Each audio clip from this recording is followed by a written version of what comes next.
You are dead. No longer bound by the mortal coil, you have slipped into what lies beyond. But there is no peace in death. You have things to do, unfinished business to take care of. For the restless dead, there is more to fear than you can imagine. Hello, and welcome to another lore video about Wraith the Oblivion. In the last part, we talked about the worlds where the restless walk. And in this video, we'll be discussing the history of the Underworld. There was a time before time began, a time before dark and light were divided, when living and dead existed separated only by a gossamer veil. The living could pass into the shadows and speak with the dead, to hear their wisdom, or to bear messages from the dead to those they left behind. In like manner, the dead could find their way back into the world of the living, to visit loved ones or enemies without any hindrance to their return. Though not alive, they could interact with the living world in small ways. Stories are told of living heroes who made that crossing and returned to tell of their journeys.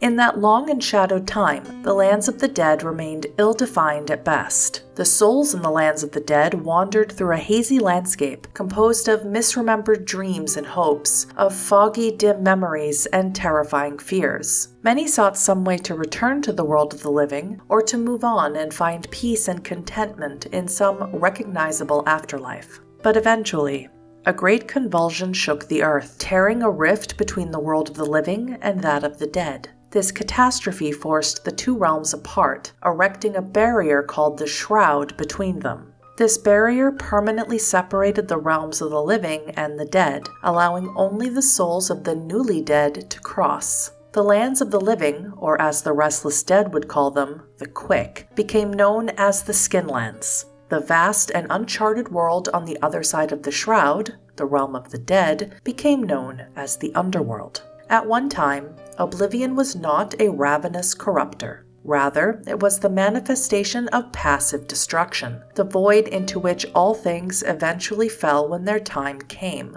It did not seek out prey, as it did not need to. In time, all things came to it, dying in order to make room for the new. It was, in this pure incarnation, an essential part of the cycle of life and death. But with the shock that separated the living from the dead, all of that suddenly changed. Once, wraiths had roamed a world made up of memories and dreams, occasionally drifting away when they no longer had a sufficient sense of self to continue. But with the rising of the Shroud, Oblivion awoke, and it was hungry. Reaching out, it stirred a sleeping part of every wraith's mind, the vicious, selfish, despairing heart of darkness in every soul, and gave it voice, called the Shadow. The Shadow now tore at wraiths from within their souls, urging them down the endless slope to oblivion and tormenting them if they resisted. Oblivion also birthed gruesome and loathsome children, twisted and filled with hatred, and loosed these monsters on the Underworld. These monstrous beings were known as Malphians, and they gnawed endless, twisted tunnels in the very fabric of reality that underpinned the afterlife, carving it into a mind-blasting labyrinth. This maze became their prison, an ever-shifting nest that became home to all the foulness and shadow-eaten of the Underworld. And at its heart was the maw of Oblivion, always ravenous.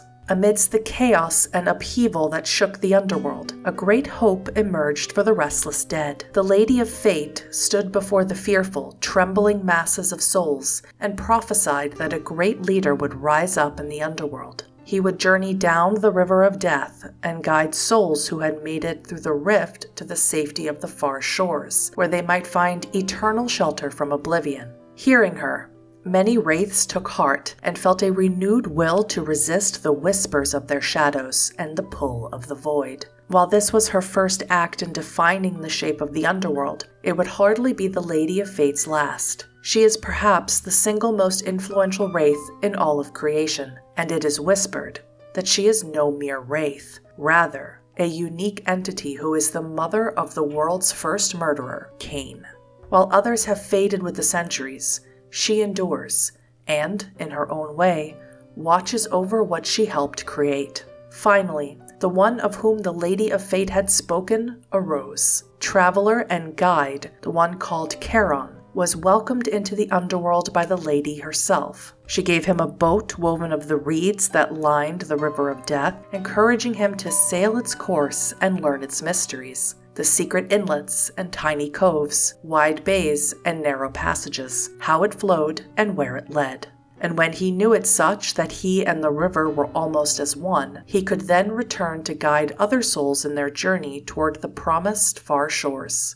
There they might find peace and safety from Oblivion and its servants. The Lady of Fate told Charon that he would provide guidance and light to the great masses of the wandering dead. In return for his efforts, he would receive a tithe from the dead he assisted, payment for his aid in the crossing over the sunless waters. Charon went to the wandering dead and told them of the lady's words. Inspired, they made him their leader, and in return, he taught them how to make their own boats like his, woven from the reeds that carpeted the river. Many built their crafts and sailed across the sunless sea, seeking eternal rest on the far shores. But not all could make those journeys for themselves. The lady spoke of those among the wanderers who still had fetters that bound them to the world of the living. These she called the Restless. She foretold that they would come to Charon and learn from him the ways of the Underworld, so that they might endure and resist Oblivion until they could find peace. Some among the Restless who learned those arts chose not to follow Charon, but those who did became known as ferrymen. The ferrymen pledged themselves to help Charon carry souls down the river and across the sunless sea.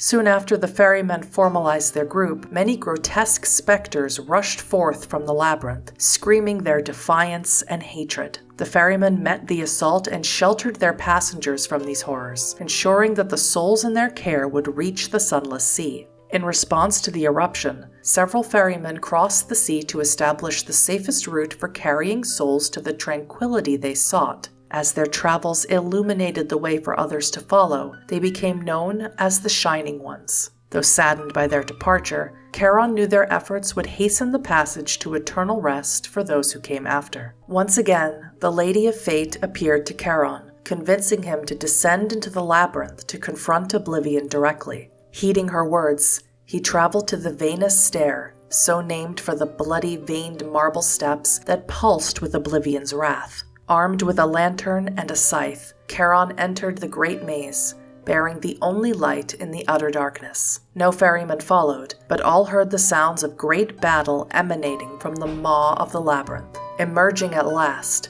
Charon brought with him a smith wraith named Nudri, who had been a prisoner of Oblivion. Long experienced in forgecraft, Nudri knew how to create items using the souls of the dead as his materials. Seeing the value in this, both to create needed items and to keep weak souls from falling to Oblivion, Charon gave Nudri the responsibility for and the power to use his shaping abilities in the Shadowlands. After Charon returned from the labyrinth, he sailed down the River of Death to the Isle of Sorrows. There he used a great horn to summon the ferrymen to him, telling them of his journey and his confrontation within the darkness. He emphasized that Oblivion was growing, and described a terrible pit where the souls of those who were weak or unprotected were trapped and then thrown down into the void below. Many ferrymen spread across the underworld, seeking a way to better fight Oblivion and safeguard the souls in their keeping. Soon after the ferrymen departed on their mission, the Shining Ones returned to tell of their findings on the far shores. There, they said, wondrous halls of the dead existed. These housed fallen warriors, great thinkers, and virtuous souls of all sorts who feasted together and found the peace they had struggled to achieve in life. Taking the charts they provided to him, Charon set sail across the sunless sea to the far shores to see for himself what lay there.